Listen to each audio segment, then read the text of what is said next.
له اوسني ژوند څخه ناراضه یې؟ د ژوند بدلون غوښتونکی یې؟ له حالاتو ستړی او ناخوښه یې؟ همیشه ځان کمزوری او یوازې محسوسوي؟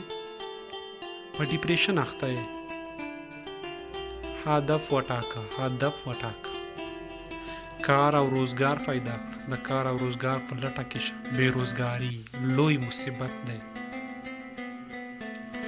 مثبت فکر وکړه. په خدای جل جلاله توکل وکړه. هر څه به سم شي او هر څه به آسانه.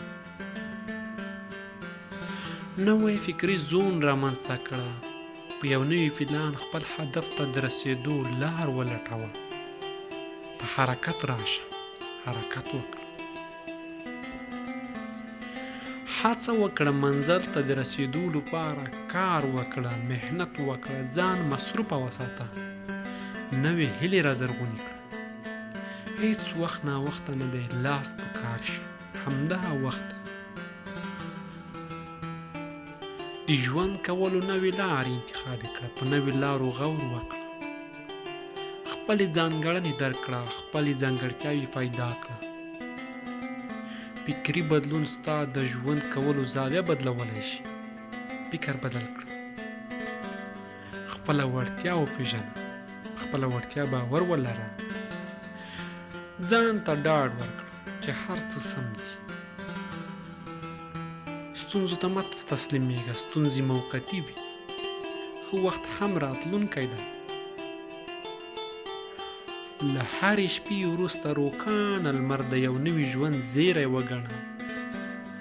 خپل ځان بدل کړه. حالات خپله بدلون کوي. یوازې ځان بدل کړه.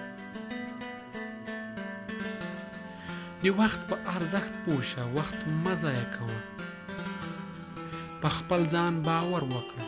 نور خلک به هم په تا باور وکړي. هره ورځ نیم ساعت ورزش وکړه. فزیکي کار وکړه. په خلاص وخت کې کتابونه ولوله. له خلکو مشورې وغواړه. هره ورځ د یو ښه عادت خپلوونکی شه.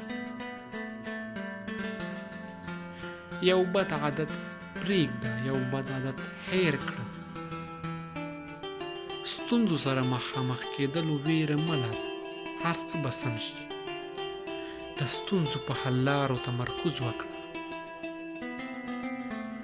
همدا ستونزې ستا د ژوند تګلوری بدلوي.